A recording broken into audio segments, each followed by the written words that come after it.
नमस्कार दोस्तों, इस टाइम हम गाजीपुर बॉर्डर है और हमारे साथ कुछ बौद्ध भिक्षु हैं जिनसे हम बात करेंगे, क्योंकि लगातार पिछले किसान आंदोलन में अपना वर्चस्व निभाए हुए हैं, लगातार अपना यहाँ पे किसानों के साथ सड़कों पर बैठे हुए हैं। आज हम इनसे बात करेंगे कि किस कदर ये भागीदारी निभा रहे हैं। सर, जिस तरीके से यहाँ पर 26 जनवरी को गणतंत्र दिवस पे एक सरकार का काला चेहरा हमारे सामने नज़र आया और आप तो खुद यहाँ के मतलब आपके सामने सारी चीज़ें हो रही हैं, आप बता सकते कि उस दौरान मंजर के दौरान यहाँ पे क्या चीज़ें हो रही थी, किसानों को किस तरीके से प्रताड़ित किया गया, दिल्ली पुलिस का काला चेहरा हमारे सामने आया, इस पे आपकी क्या प्रतिक्रिया है? देखिए, 26 जनवरी को जो भी हुआ इसके पीछे बीजेपी है। इसमें जवानों का किसानों का कोई योगदान नहीं है। जवान और किसान दोनों बहुत सही हैं। ये प्रायोजित था और ये जो झंडा फहराने वाले लोग हैं ये भी बीजेपी के लोग हैं, ये तय है, पूरी दुनिया जान गई है। लेकिन फिर भी ये जाहिल गंवार सरकार, अहंकारी सरकार मानने को तैयार नहीं है। और जिन किसानों पर ये केस कर रही है, केस करना चाहिए उस पर जो झंडा बीजेपी का आदमी फहरा रहा है। लेकिन यहाँ पे 26 तारीख की शाम को आप लोग मौजूद थे यहाँ पे, बता सकते हैं किस तरीके का मंजर रहा यहाँ पे? बहुत लोगों के चेहरे से पता चल रहा है, वो तो मैं महसूस कर सकती हूँ, लेकिन आप लोग तो यहाँ के गवाह हैं कि आप बता सकते हैं कि यहाँ पे जिस तरीके से गोदी मीडिया दिखा रही है कि यहाँ पे बाहर के लोगों ने आके प्रहार किया, लाइट काट दी गई, क्या ये बात सच है? यहाँ पे जिस दिन 26 जनवरी थी, यानी कि परसों यहाँ इतनी भीड़ थी कि पैर रखने के लिए जगह नहीं थी, पानी की भी कमी हो गई और भोजन की भी कमी हो गई। इतनी भीड़ थी, लोग सोच नहीं सकते थे। ट्रैक्टरों की इतनी भरमार थी कि ये जो कहते हैं ना कि वहाँ मुट्ठी भर लोग हैं, तो इतने जो हजारों की संख्या में ट्रैक्टर थे। क्या ट्रैक्टर कोई और चलाता है? किसान के पास ट्रैक्टर नहीं होता क्या? लेकिन और जो कल हुआ, कल बिजली काटी गई और आज पानी भी बंद कर दिया गया है। लेकिन ये साबित करता है कि सरकार हमसे, किसान से डरी हुई है। ये क्लियर है, क्योंकि जो डरता है वही ऐसी हरकतें करता है। ये पहले से भी डरे हुए थे, ये जानते थे कि ये आंदोलन कामयाब होगा, क्योंकि ये गलत हैं।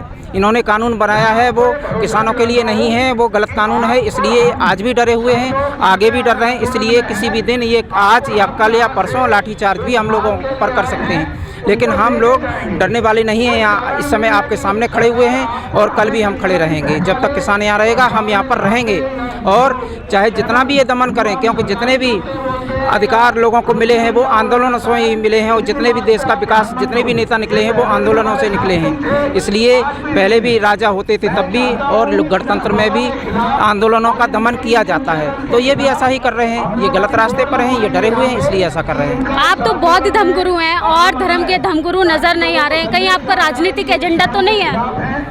राजनीति से हम लोगों को बहुत लेना देना है, ये सही बात है। इतना लेना देना है कि कोई झूठा, मक्कार, हरामी देश का शासक न बने, इतना लेना देना है। जिस समय जो बैठे हैं शासक वो सब झूठे हैं, चोर हैं, तो पूरा देश इन्होंने बेच दिया। ये झंडे फहराने की बात करें, वो तो लाल किला डालमिया का है भाई। जब लाल किला डालमिया का बेच दिया है इन्होंने, फिर FIR किस बात की? इन्हें दुख किस बात का? भाई प्रधानमंत्री के व्यक्तिगत घर पर झंडा फहर जाता तो उन्हें बुरा लगता। वो डालमिया का लाल किला है, उससे क्या तकलीफ इन्हें है? और वो भी तिरंगे के बगल में फहराया है, कोई अपराध नहीं किया है। अरे आप हिंदू राष्ट्र में तिरंगे का अपमान करेंगे, बुरा तो लगेगा प्राइम मिनिस्टर? यही RSS वाले उसी तिरंगा के बगल में भगवा फहरा चुके हैं। मेरे पास फोटो हैं, सबूत हैं, आप भी देख लीजिएगा। ये बहुत बड़ा अपराध नहीं किया है, लेकिन ये प्रोपोगंडा वाली सरकार है, लोगों को मूर्ख बनाने वाली सरकार है, और लोग पागल हैं, मूर्ख बन गए, उनकी बातों में आ रहे हैं।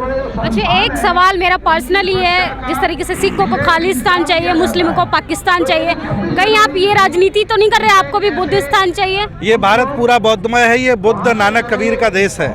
हमें अलग बुद्धिस्तान की जरूरत नहीं है। और ये जो मामला तूल पकड़ा रहे हैं, ये भी बीजेपी के लोग हैं, आंदोलन को कमजोर करने के लिए, कि खालिस्तानी मांग रहे हैं, पाकिस्तानी पैसा दे रहे हैं। ये फर्जी लोग हैं, झूठे लोग हैं, पूरी दुनिया जानती है। आंदोलन का अंजाम जो भी हो, लेकिन इन्हें जाना तय, ये तय। तो आप सीधा तौर से कहना चाह रहे हैं युद्ध को बुद्ध की परिभाषा से बदलेंगे? इन्हें बुद्ध पसंद नहीं है, ये युद्ध करने की स्थिति में है, लेकिन हम लोग देने वाले लोग हैं, हम युद्ध नहीं चाहते हैं। ये हमारे ही वोटों की बदौलत पावर में पहुंचे। अगर हम इन्हें वोट ना करते तो चाय वाला व्यक्ति प्रधानमंत्री बन कैसे जाता? अब जो बन गया, अब घमंडी हो गया, अभिमानी हो गया है, अब हम ही को दमन करना चाह रहा है। तो कोई नहीं है, ये मौका भी आएगा, बदलेगा।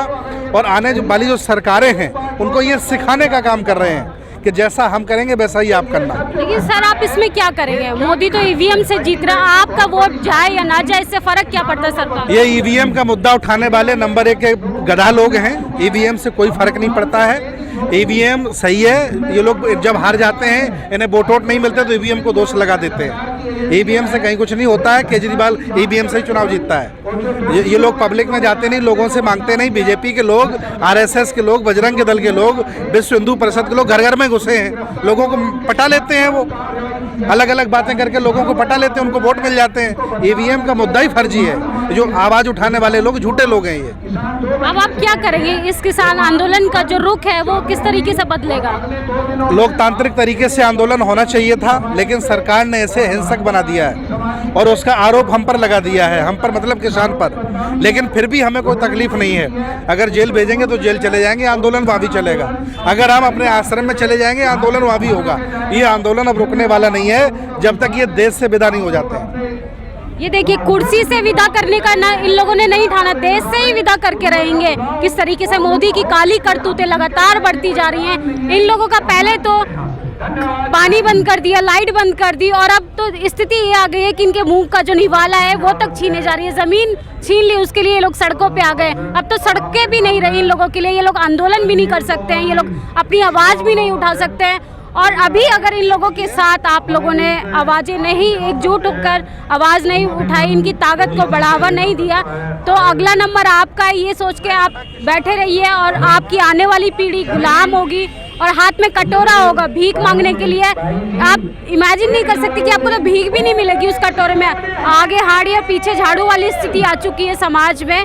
और ये ना सोचिए ये सिर्फ किसान आंदोलन है, सिर्फ सिख समुदायों का है या जाट गुजरों का है। दलितों को आगे आना होगा, मुसलमानों को आगे आना होगा, क्योंकि कमज़ोर कड़ी जहाँ से रहती है सरकार वहीं से राजनीति करना शुरू करती है। ऐसी लगातार खबरें देखने के लिए आप देखते रहिए News 22।